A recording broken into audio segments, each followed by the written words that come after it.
Yes, greetings, my people from any part of the world. You are watching or following me now. Greetings to you. A very quick one. I want to really deal on a very short and precise topic, the Japa syndrome. The Japa syndrome. The Japa syndrome in Nigeria. You know, it has come to the extent that you can hardly find any Nigerian who is not advising our youths to leave the shores of the land.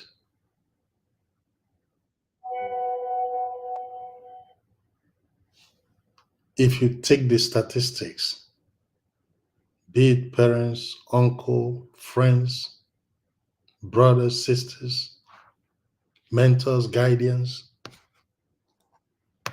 the message being passed to the youths still remain, leave the country.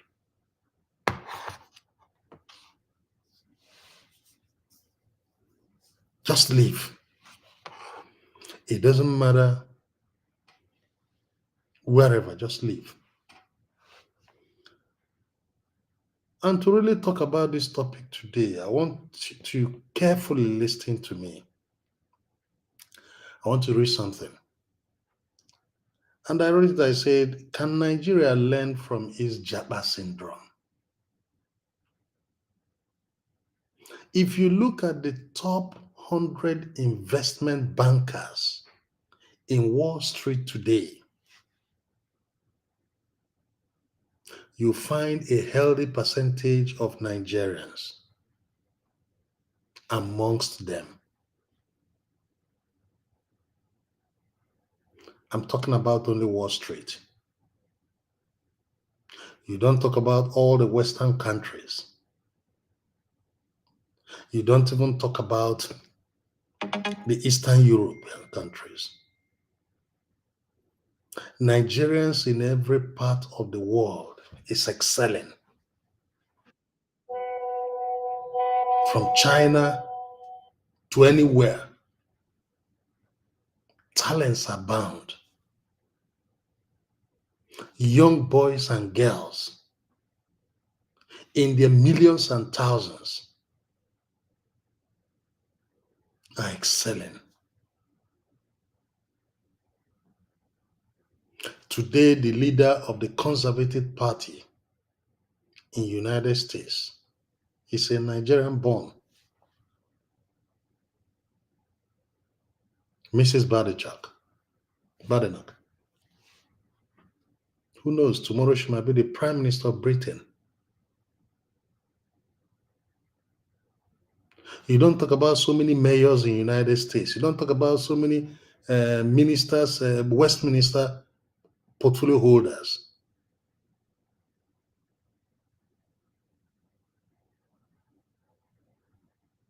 I was just going through the internet today. I learned about a Nigerian again in Sao Paulo, Brazil, winning an election.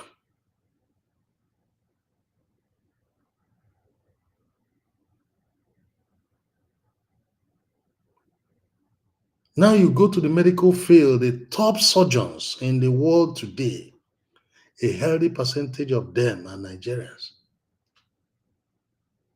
The top investment banking lawyers, a healthy percentage of them are Nigerians. We can count and count and count without end. What does this tell us? It tells us that there is something wrong with the system. How is it that Nigeria is still struggling with issues as is struggling today? Yet, we have Nigerians excelling in different parts of the world.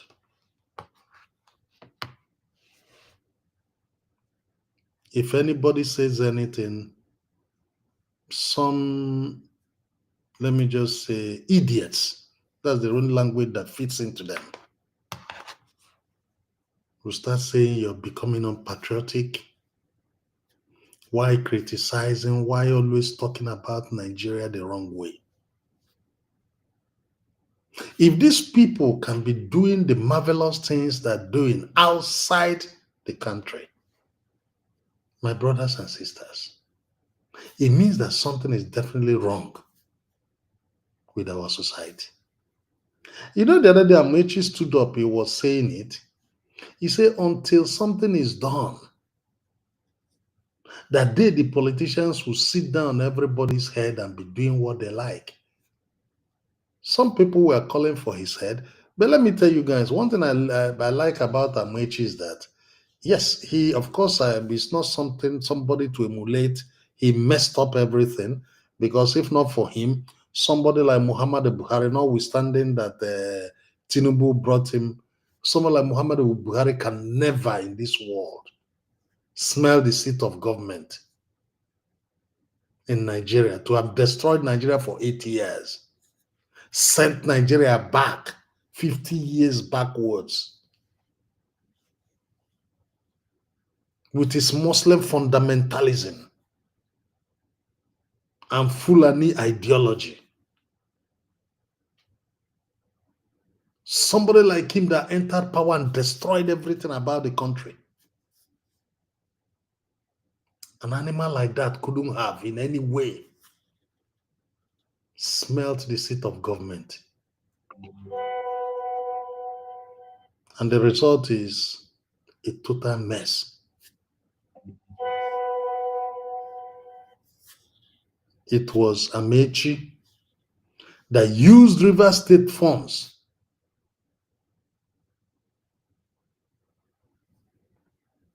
to push in Buhari into power. At the end of the day, he was given Minister of Transportation. And what did he do? Not even a single rail line through River State, even to the southeast, going down to Makodi. Rather, he was doing it with Buhari, going from Buhari's hometown, Daura, to Niger Republic. Those are the mentalities of the leaders we harbor today in Nigeria. What can we learn from them?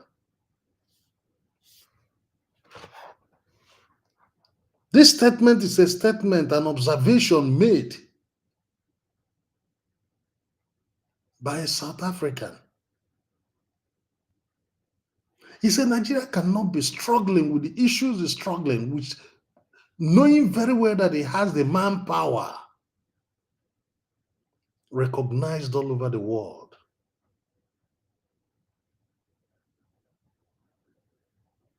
He says, but some of the smartest people in the world are Nigerians. And typically, it's not in Nigeria. These are smart people doing great things outside the shores of the land, doing great things for other countries, inventing. But to do it in Nigeria, no way. We are beclouded with ethnic bigotry, religious bigotry, nepotistic tendencies. It's my people all over. Dump heads everywhere.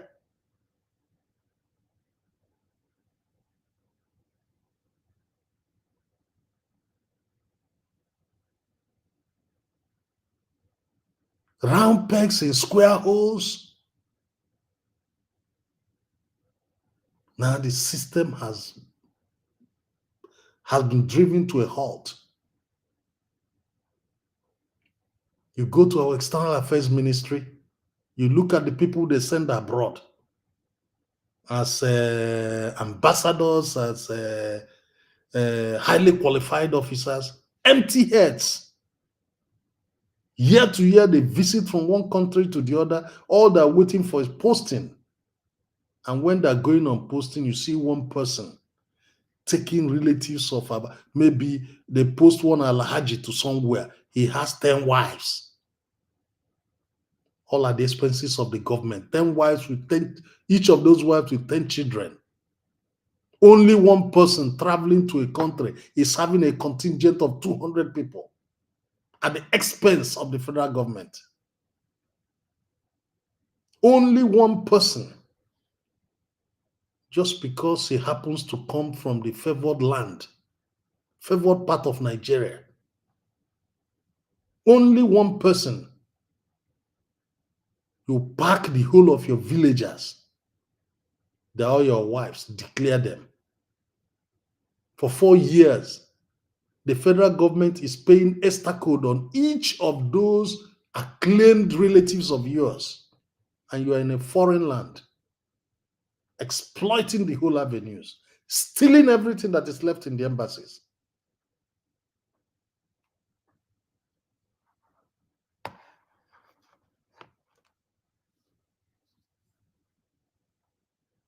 Every day, the same thing. No change. All they're waiting for is sitting down now, waiting for posting.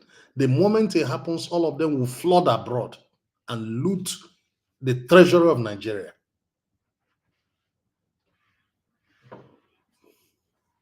One alhaji, just one. You're marrying 10 wives, you carry them. Carry your 10 wives at the government expense. Maybe they made you counselor or you a contingent of 200 people coming with only one person. And the federal government is paying that money. You see, when I look at these people and what they do, I really wonder, I mean, what is wrong with the black man, especially in Nigeria? What is wrong? I don't understand what is wrong with you people. I just don't understand it.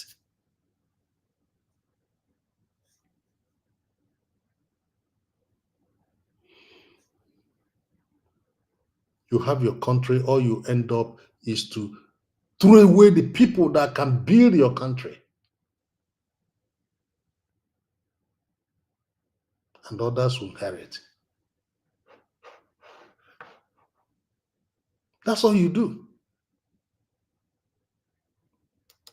You don't even care. You don't even want to know. You don't even look at things the way they ought to be.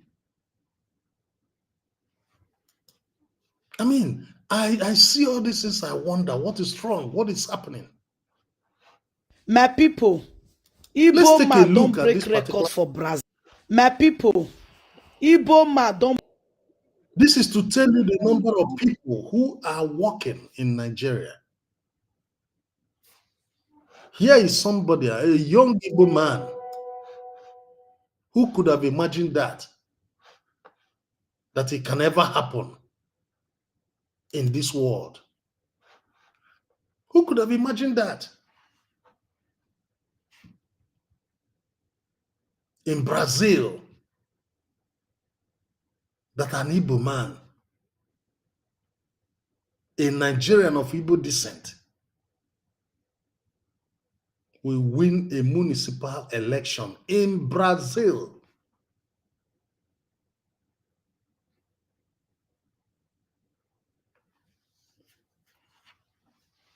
I remember in the Bible where the brothers and sisters of Joseph gathered together and sold him.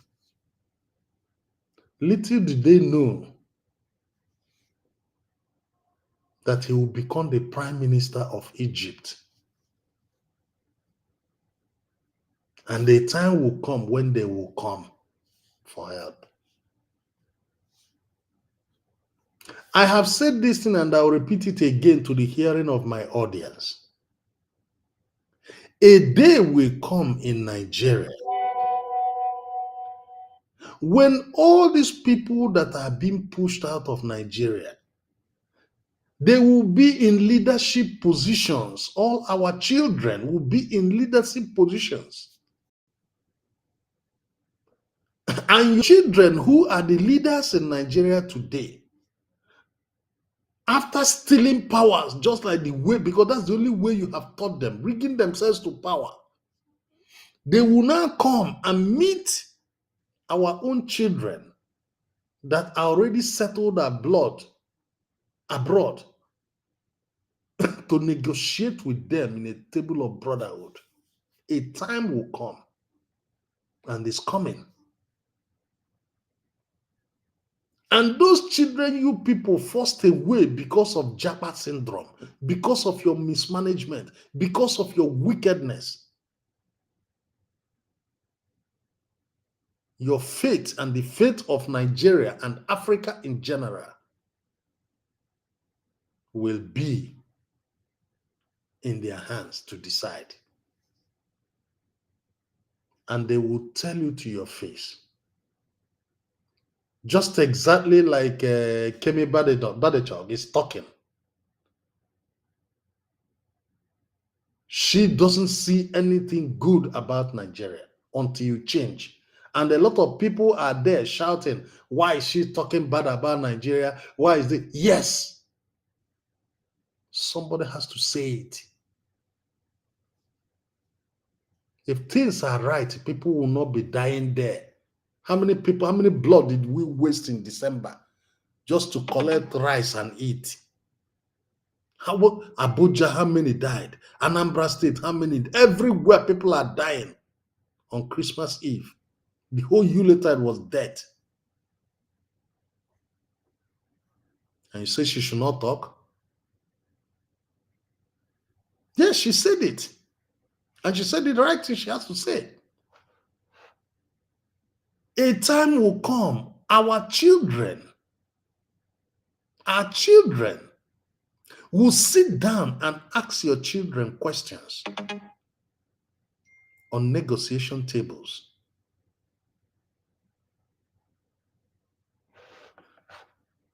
Continue, turn by turn. This one will say, it's my turn. You don't even ask whether you're qualified. You don't even know if you can give anything to the people.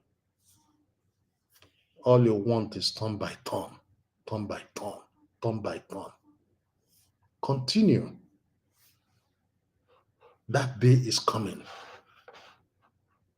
So at the meantime, let us join and congratulate our own blood for winning an election in Brazil. It's My history. people, Igbo man don't break record for Brazil. And Igbo man don't break record for Brazil. This man, he contests for one position for Brazil and he win. The way Brazilians and Nigerians wey dey there take support and we make am win. Now you want to tell una so. Congratulations to you, my brother, and all the people of Igbos. Oyamona watch. Indeed, I'm so grateful for today's event. To the glory of God, it is a history that was made today.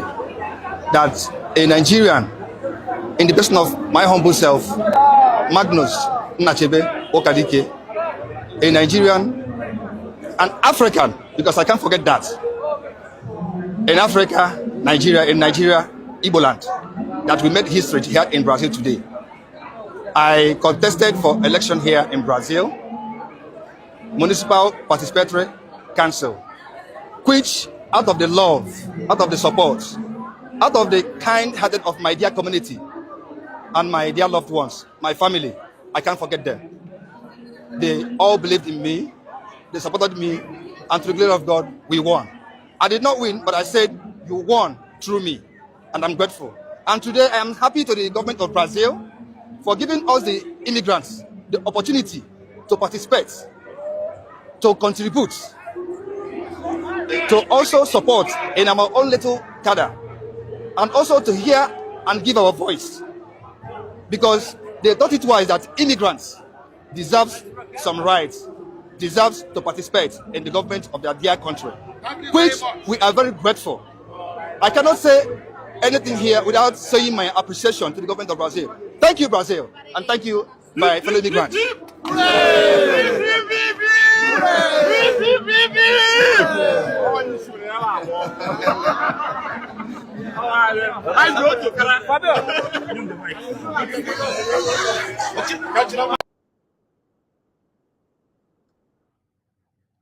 So this is where we are.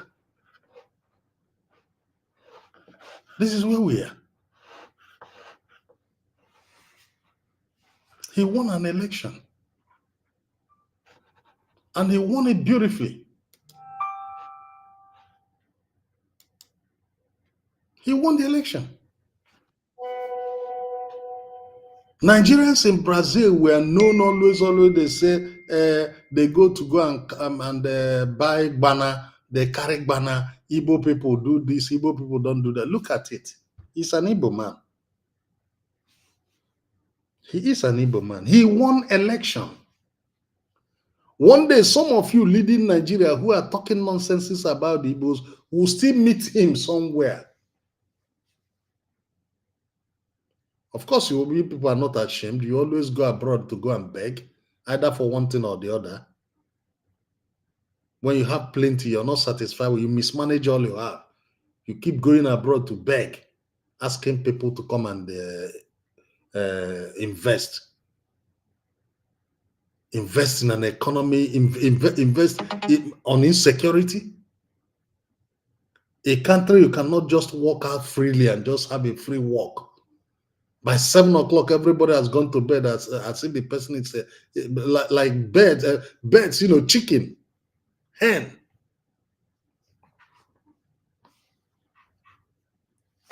Please, I don't know.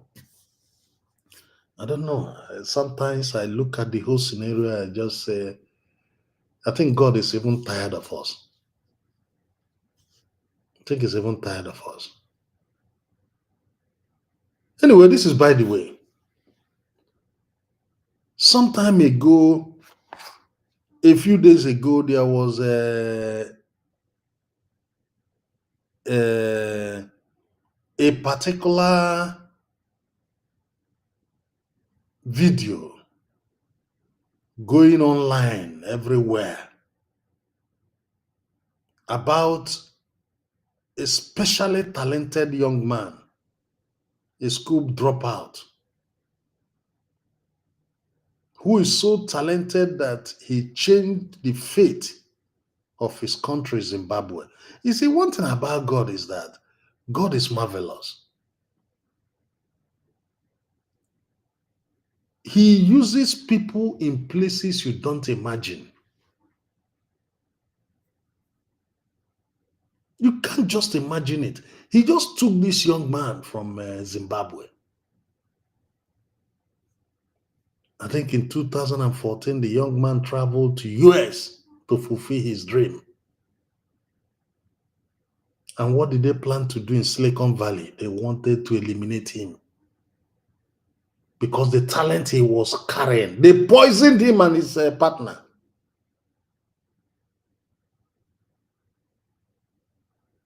This is exactly the attitude of imperialists, our colonial masters. Wickedness inborn in them, destruction, because they want to hold Africa to bondage. They want to see Africa as the only raw material where they come to take. And shamelessly, they give you conditions. They steal, they loot.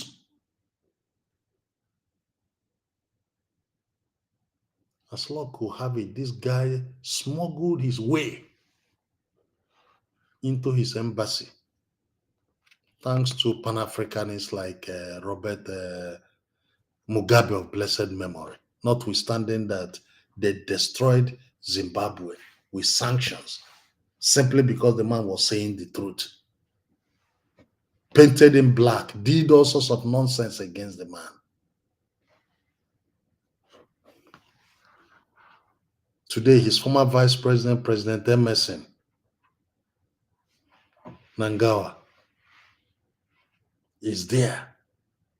When he heard about this young man and the special talent he had, 44-year-old guy, he sent for him. Look, come down. Don't stay there. Come. We need you.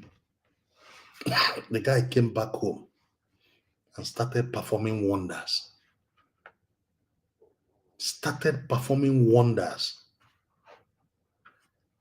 Why am I bringing these stories? I'm bringing these stories for you to know the effects of this Japa syndrome. Because you find out that all these people that Nigeria has forced to leave are the people impacting the economy of other countries. This guy invented a car that is all purpose, a motorcycle that is all purpose. It doesn't use fuel. It doesn't use gas. In the night, you can use it as your electricity device. Somebody that didn't go to school. The whole world has never built such. I'm sure that Elon Musk, by now, his brain is scattering where to get that man.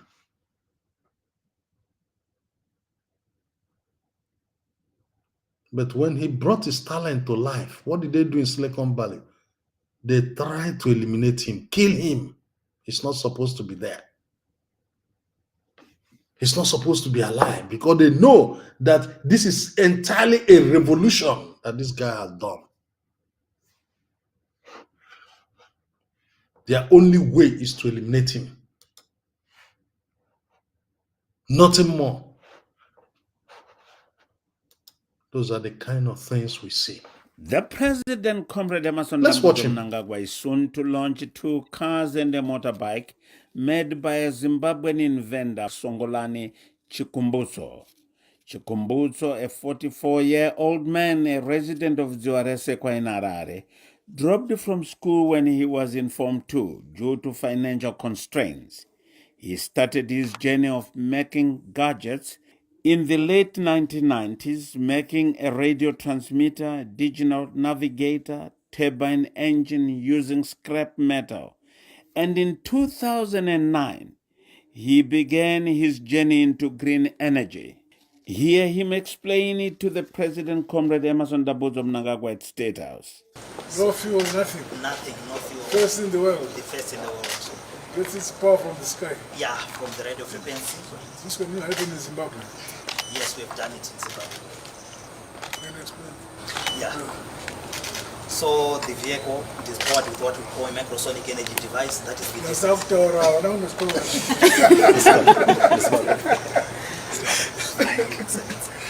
Yeah, the vehicle, it uses what we call the microsonic energy device. The microsonic energy device, it is the device that I personally invented in 2009, which harness radio frequencies, converted it into energy. As you know, radio frequencies, they are measured in nanovolts, meaning to say they are less than a volt. They are just like nothing, but we find a way of harnessing it through the creation of the 70% of the components in the microsonic energy, which I've tailor-made, which I've designed. So those are the components that enable the radio frequency to be transferred into pure, useful energy. And this is the first time in the world. With that technology, it violates the laws of energy in thermodynamics and also the first law of energy as well. So they wanted to arrest him for changing physics. Yeah, yes. Even when we tried to file a patent, they said we were violating the natural laws of physics. So it's not an industrial applicable. We decided to take the trade secret route after that. So with this car, you can also use it to power your house. It is a moving generator. When you drive from work back to your home, you can connect your power cable, then you can power your house. It gives you 15 kilowatts power to power your house. And the vehicle itself, it has got 160 kilowatts electric motor, which gives you a torque of about 320 to 380 Newton meters of torque. That means it's fast. And we are talking of horsepower of around 215 horsepower.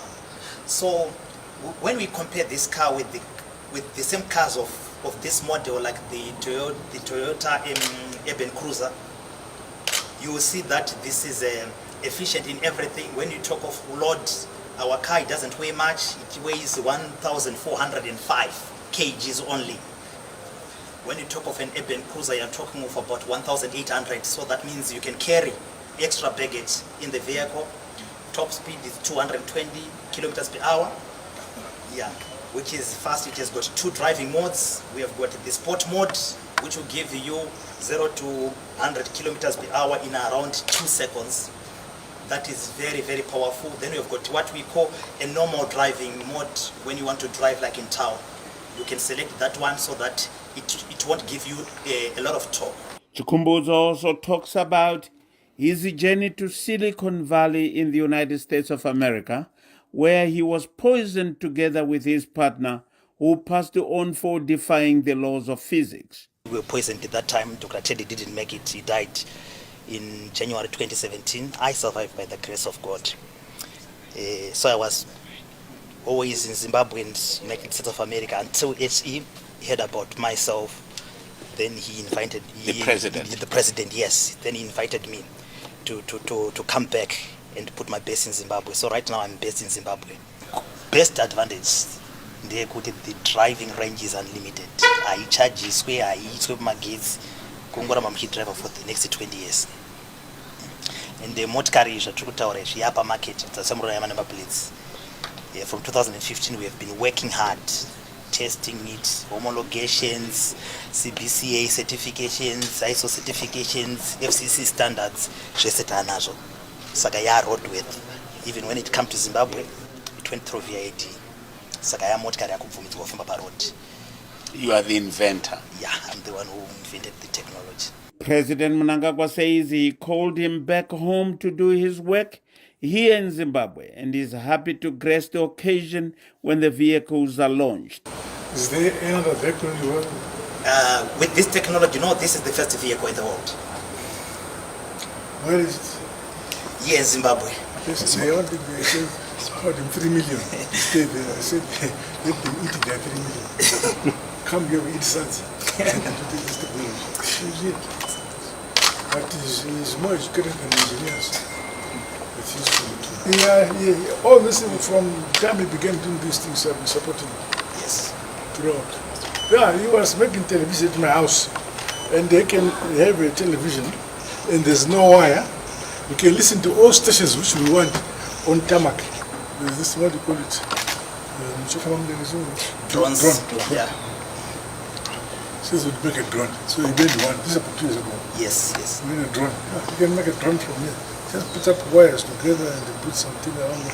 You can fly to Cape Town and call it back. This is the only vehicle that exists in the world. There's no other in the world. This is the only vehicle in the world, and it is here in Zimbabwe by this young Zimbabwean. And he's so gifted, you won't believe it. When he first came to talk to me, I thought he had didn't he hold the wires in his head, but I now know that it's well connected. To the layman, these 2 vehicles which were brought to State House and a motorcycle use radio frequencies that powers these vehicles. No electricity, no liquid fuel, and they are silent when traveling, clocking a speed of up to over 220 kilometers per hour, and have all the trappings of modern vehicles. The current vehicles were assembled in China using Chikumbuso's powertrain of radio frequencies. If fully produced, the vehicles could cut Zimbabwe's fuel import, and Sungulani suspects that the oil and vehicle manufacturers in the United States could have had a hand in his poisoning. Soon Zimbabwe will launch to the world what her young minds can do for the country and humanity, said the president. Ruben Barwe, ZBC News, State House Harare.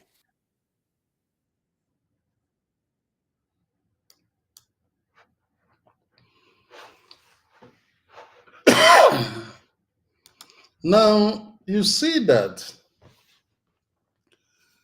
I have to actually thank the president, Comrade Emerson Nangawa,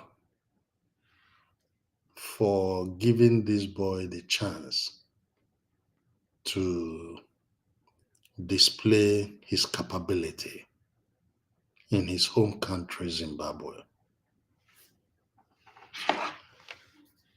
Can you imagine what this gentleman did against all societal norms that they are used to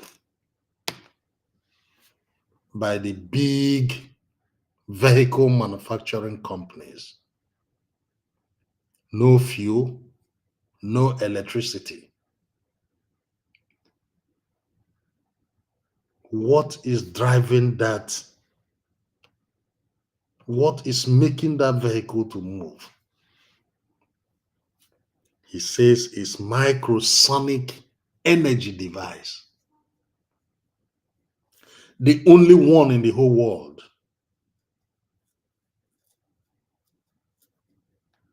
This is a talent that couldn't even get money to go to school. The West gave him visa, brought him to United States, only to kill him. But God saved him.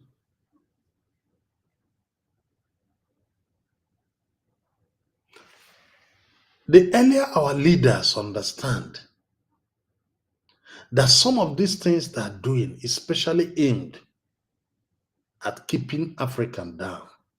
Assuming this gentleman died, he would have died with all this his knowledge. Maybe after some time, after years, somebody will come up again with his idea. Anyway, it's a very good thing he did. I'm very, very proud of him as an African. And I pray he succeeds in making this mass production.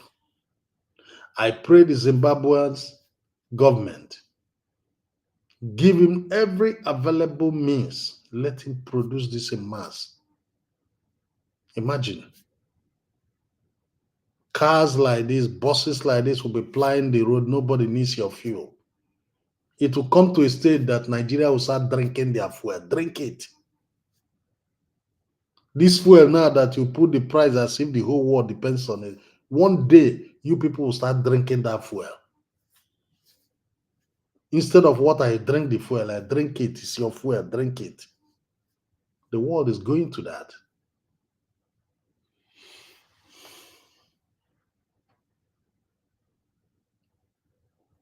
Burkina Faso is already manufacturing electric cars.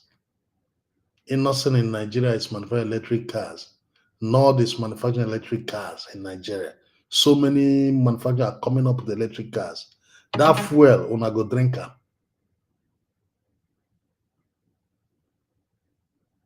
Not gonna continue. Still, do whatever you want to do. So, my people, on that beautiful note, I want to thank you for creating time to listen to me. I leave you with this message and let it just ring bell into your ears. Just listen to this message. It's your host, Zaike. Until I come again to you, have a beautiful day.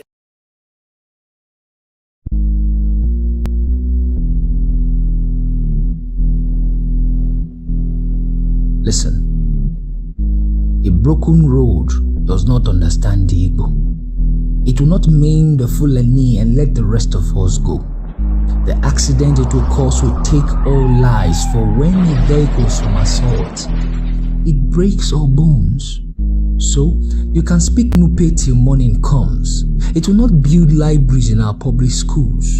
And when a woman, a young woman, lies dying in childbirth, your fluency in Ijo will not save her life. For Christian or Muslim, it makes no difference. When you are being driven around in an ambulance from hospital to hospital in search of oxygen, northerner or southerner, you die suffocating. You die of causes easily preventable, like no fuel for police to respond to your distress call, no water, no lights, no nurses, no jobs, nothing kills as efficiently as bad governance. As politicians in office who do not pay salaries, whose response to bad roads is bigger SUVs, who set up committees and publish white papers presiding over affairs that never improve. Politicians in jeeps with minds in London, perpetual late